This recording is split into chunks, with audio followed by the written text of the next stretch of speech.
హరి ఓం శ్రీ గురుభ్యో నమ. హరి ఓం. ఈ వీడియోలో మనం శ్రీ సూక్తంలోని 25, 26, 27 శ్లోకాల యొక్క అర్థాలు తెలుసుకుందామండి.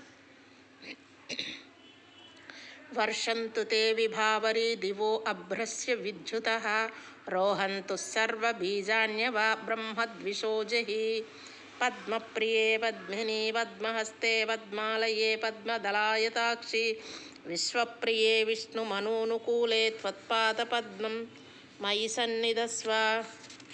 వ్యాసా పద్మాసనస్థా విపులకటితటీ పద్మపత్రాయతాక్షి గంభీరావర్తనాభిస్తనభరనమిత శుభ్రవస్తోత్తరీయ లక్ష్మీర్దివ్యై గజేంద్రై మణిగణఖచితై స్నాపితా హేమకుంభై నిత్యం సా పద్మహస్తా మమ వసతు గృహే సర్వమాంగళ్యయుక్త.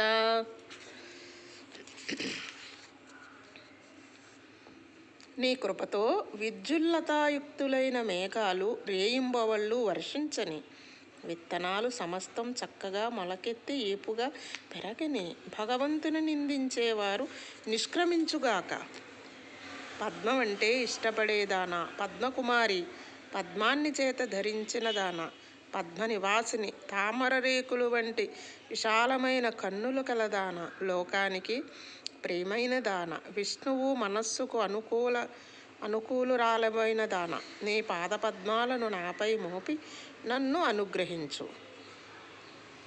పద్మం మీద ఆసీనురాలై ఉన్నదెవరో, విస్తారమైన పిరుదులు గలవారెవరో, తామర రేకులు వంటి నేత్రాలు గలవారెవరో, లోతైన నాభి గలవారెవరో, స్తనాల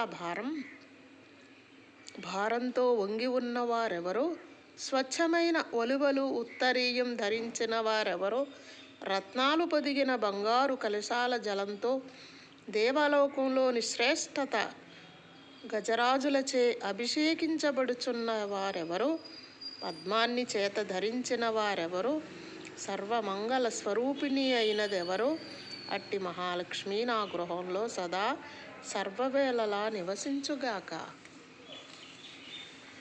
అందరూ కూడా ఈ వీడియోని వినండి, అర్థం చేసుకోండి, సబ్స్క్రైబ్ చేయండి, లైక్ చేయండి, సబ్స్క్రైబ్ చేయండి, షేర్ చేయండి.